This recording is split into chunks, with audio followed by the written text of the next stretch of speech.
Jane Swerlin et Harold Terrence viennent de se marier la semaine passée, près des Palages du débarquement en Normandie. Petit détail, Harold le marié, veuf, a 100 ans, et avait participé à la libération de la France il y a 80 ans en tant que GI, tandis que Jane la mariée, veuve elle aussi, est âgée de 96 ans à peine. Et Harold a déclaré que c'était le jour le plus fou de sa vie.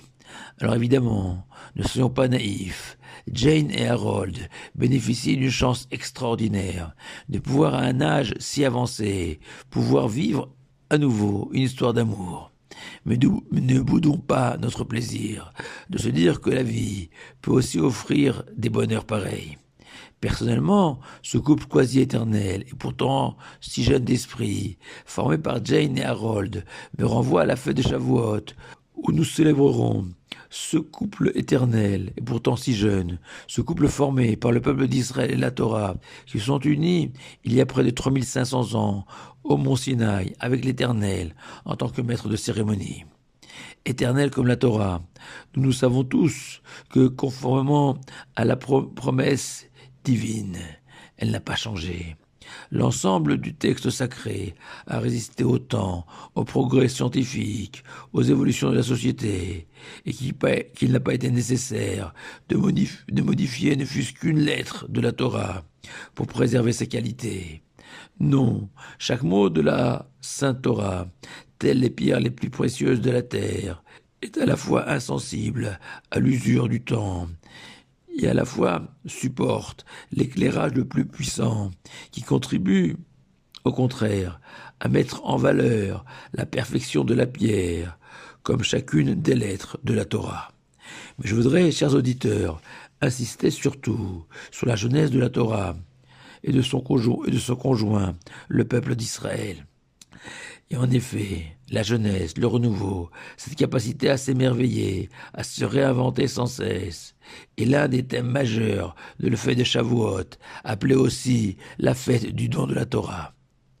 Dès notre arrivée à la synagogue, nous découvrirons qu'elle a été fleurie à l'occasion de Shavuot, conformément à l'usage recommandé par le Rema, Rabbi Moshe Isserles, dans le Shulchan Aruch,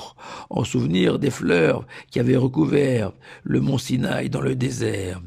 lors du don de la Torah, pour indiquer aux enfants d'Israël cette propriété de la Torah, de rendre beau même le désert, c'est-à-dire tous les jours de la vie, du premier au dernier, même ceux qui nous paraissent vides de sens, sans intérêt, comme le désert, non. Vivre en adéquation avec la Torah, c'est sans cesse voir des fleurs spirituelles fleurir, pouvoir les admirer, les ressentir, comme le parfum de ces fleurs. N'oublions évidemment pas que Shavuot est aussi surnommé Chag HaBikurim, la fête des prémices, en référence aux premiers fruits, les primeurs ou prémices que le propriétaire devait offrir aux Kohanim, les prêtres au temple de Jérusalem, ces prémices qui riment eux aussi avec jeunesse, renouveau de la nature, renaissance, marque de la jeunesse, de cet enfant qui s'ouvre à la vie, comme un juif qui tous les jours redécouvre la Torah et les mitzvot. Car comme l'explique le Imre Emet, troisième rabbi de Gour,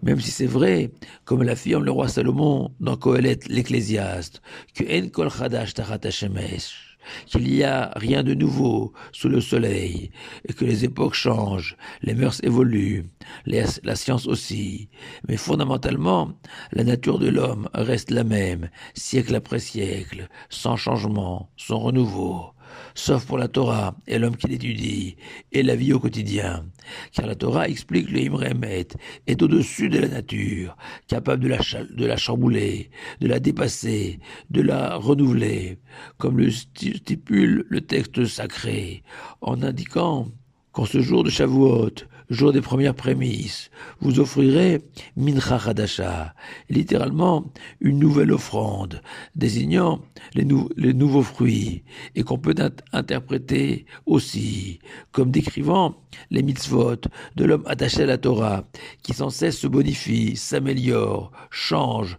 comme de nouvelles offrandes approchées, ô sa béni soit-il.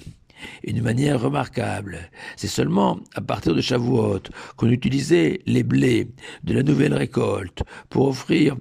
deux pains où la pâte avait levé au temple de Jérusalem, alors que jusqu'alors on s'était contenté d'utiliser l'ancienne récolte de blé pour toutes les offrandes collectives, et qui étaient toutes des pains azim, des matzot, comme pour souligner cette vérité qu'un monde sans Torah, c'est un monde sans véritable saveur, tel ces matzot, un monde sans jeunesse, sans renouveau, comme la récolte de l'année passée. Mais en recevant la Torah, on découvre un goût nouveau, celui du pain, le vrai, avec de la farine fraîche. Et le Imre Emet, encore lui, explique que l'Éternel a prescrit d'offrir deux pains. Le premier correspondant au pain céleste, la manne, et le second, le pain produit par la terre, indiquant à l'homme que non seulement notre relation avec Dieu, symbolisée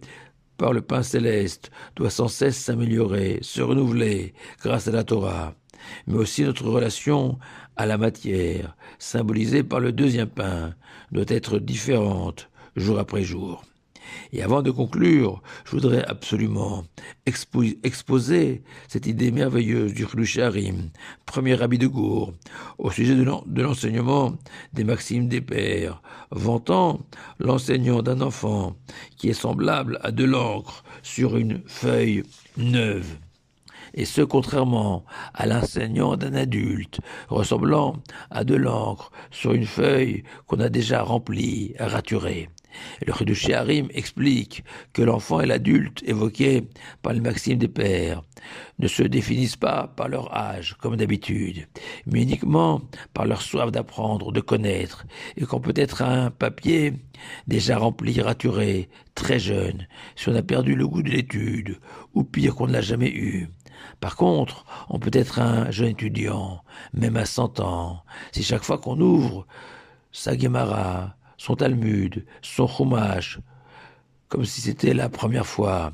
à la manière des sages d'Israël, qui même quasi centenaires parfois, continuent à étudier, transmettre la Torah, avec toujours la même vitalité.